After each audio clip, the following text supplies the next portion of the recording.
welcome to Voices of SFIS. I'm Aryaveer Lohamor from IGCSE 1. And I'm Tenzin from Stage 9. Thank you for joining us on another exciting episode. Today, we're honored to have a very special guest with us, Mr. Vinay Sharma, Senior Vice President and Regional Director of Cambridge International Education, South Asia. Mr. Sharma has been a major force in expanding quality education across the regions, and we're eager to hear his insights about Cambridge's journey, values, and global impact. Welcome to Voices of SFIS, sir. It's an honor having you here with us today. Thank you. My pleasure. Let's start by learning more about your journey. What inspired you to take a career in education? Okay, that's a very interesting question. Like you guys, I've had my education in this country. I went on to do my engineering and post that MBA, and a corporate career where I worked with multiple sectors like consumer, telecom, IT. All along, I think I've realized that education has played a very critical role in whatever I have achieved. It has been one of the most important factors for my success in career and life. And I realized that also puts enormous responsibility on me to give back to my society and my country. And I realized education probably is one of the most significant vehicle through which I can do that. And I remember Nelson Mandela's quote here that education is probably the most powerful weapon to change the world. So that kind of inspired me to move back into education and see what I can contribute in this field. And that's how I quit my career in telecom and got into education. And for last 1.5 decades, I've been in education. And it's always so inspiring and so nice to come back to school, see students doing well. And if I can be part of this journey and do something and contribute towards it, that's a big moment of satisfaction and happiness for you. That is really, really inspiring, sir. Sir, many students in India are curious about this. What are the career prospects for Cambridge students in our country today? Okay, that's a good question. So Cambridge is a global curriculum, which provides you the right kind of knowledge, understanding, skills, and attributes to not only be successful in your exams, but also in your careers and life moving forward. If you look at the way we have designed the curriculum, it gives a lot of flexibility and a lot of options for students to explore what they want to do. For example, in IGCSE, you have 70 subjects. So you can choose the areas of the interest that you want to pursue. Moving on to A level, you can narrow it down to the streams that you want to pursue in your higher education, for maybe STEM or business or arts or any other stream that you, or even a combination of multiple streams, which many students pursue these days. So Cambridge, to that extent, gives you a solid platform, builds the foundation, knowledge and skills and attributes for you to be successful in whichever career you want to pursue. I mean, we have students who have pursued global careers, moving on from top Ivy League universities in US, UK and other countries, to students who have been very successful after pursuing their higher education in IITs and MBBS colleges in engineering and medicine, to lawyers. So I think the idea is that whichever career you want to pursue, Cambridge offers you the complete flexibility and a platform to pursue any of these careers, whether globally or within the country. Those are great opportunities, sirs. But as students ourselves, we would love your advice. How can students make most of their school years to prepare for the future?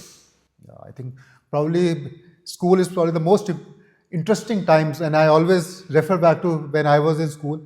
I think this is the time where you have the opportunity to explore what you want to do, to experiment with different things. I would say you should need to engage with the learning, go beyond textbooks, look at real life, be very curious, ask as many questions as possible, don't take things for granted in your learning. And also it is extremely important that while you focus on your studies, make sure that you have time for extracurriculars. I believe, for you to be successful in life, you need very good mental and physical health. So I would encourage, take at least one sport, go out, play in the outdoors, which I think I getting compromised because thanks to all the devices that we have now. Participate in extracurricular activities, whichever hobby you have. Do something which is linked to community, some social service, and all these things will help you develop a very holistic personality. Because as we go along in life, and I'll tell you something very interesting. We did a research across the world on what are some of those things which make students successful. And what came across was, in addition to your education, your life skills, critical thinking skills, communication skills, leadership skills, all those are very important for you to be successful in life. So when you do all these extracurricular activities along with your studies, you also end up developing these skills. So I would say go broad, focus on various interests, explore different things, see what you like, make some good friends. I think school friends are always the ones which stay with you throughout your life, and do spend time with your parents, with your near and dear ones. So and enjoy. I think this is the time for you to learn and enjoy. Sir, many Cambridge students dream of taking admissions in top global universities and institutions all around the globe. How do you suggest that Cambridge education helps them and supports them to achieve this goal of theirs to take admissions in these certain universities? Okay. See, the way we have designed this Cambridge curriculum is a very global curriculum. And we take a lot of inputs from the world's top universities and corporate sector to understand what are the requirements of higher education, what are the requirements of corporate world, and we make sure our students are given all that. So all the knowledge, understanding that you get in terms of your subject understanding, in terms of the skills that you build, like critical thinking, like communication, like self-management, or the Cambridge learner attributes that you inculcate. Being responsible, being innovative, being confident, being engaged, being reflexive, all this prepares you very well for the universities. Second thing is, we have a division called recognitions, which works on universities, pathways, and progression. So you'll be happy to know that Cambridge A levels and qualifications are recognized by more than 2,500 universities across the world, which includes the top Ivy League universities in US, UK, Australia, and even the emerging destinations like Germany, Hong Kong, Singapore, including top-notch universities in India like Ashokas, IITs, medicine colleges. So Cambridge recognition team works closely with all the higher educations to make sure that Cambridge students are well placed in those universities and higher education colleges. Incidentally, I was in one of those meetings with the in Cambridge where we had invited all the top admission directors and deans of universities like Stanford, Harvard, Columbia, and others. And what they told us is that Cambridge students, the way they prepare themselves in A levels, do extremely well in universities and are in fact better than other students. So that this gives you a very solid preparation for your higher education. In addition, there are universities which give credits to Cambridge students. For example, to quote an example, you have this New Hampton University which has started in India. They give special scholarships for Cambridge students.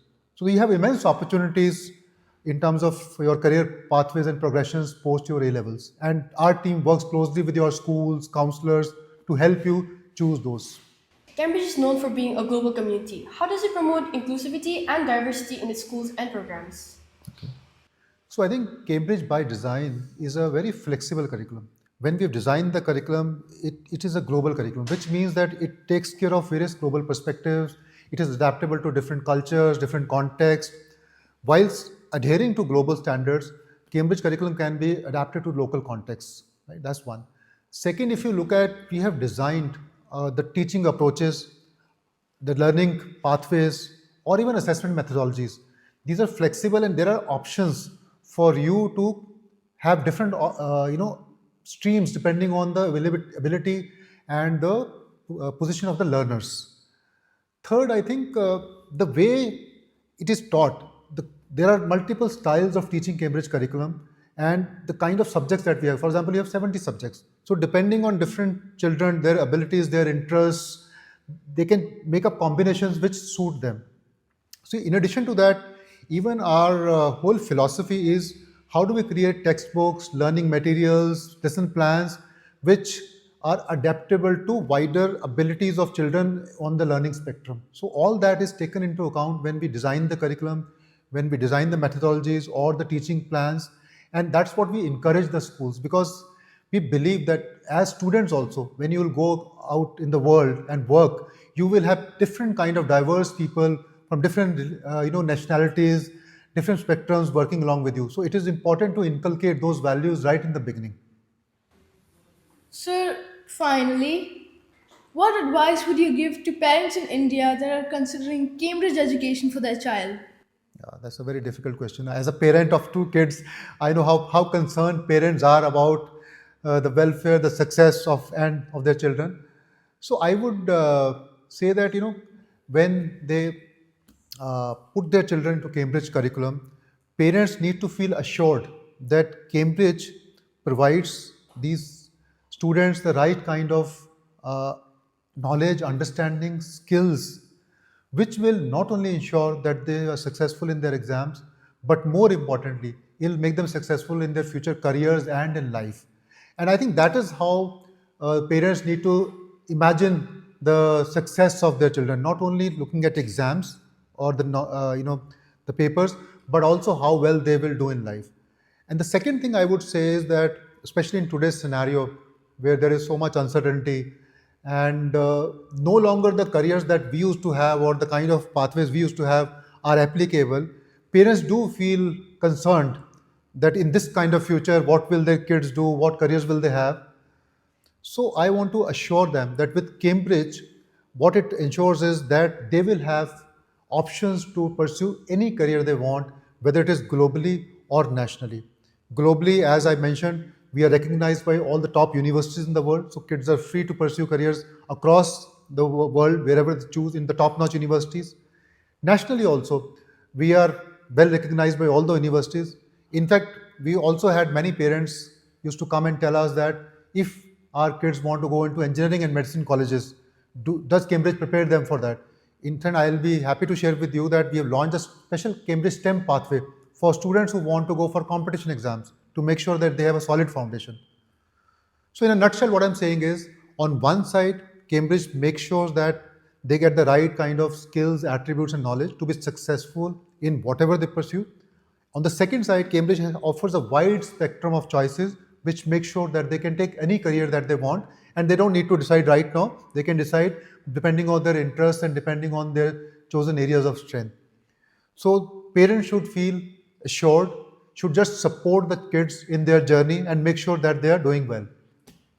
We loved hearing your perspective, sir, and I'm sure our listeners will be truly motivated to make the most of their Cambridge journeys. Thank you for sharing your experiences and insights about it. It was truly an experience, sir. Thank you so much. It was such a pleasure talking to both of you.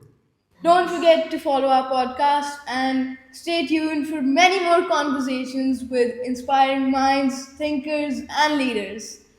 And that wraps up today's episode of Voices of SFIS. Thank you so much. And see you next time.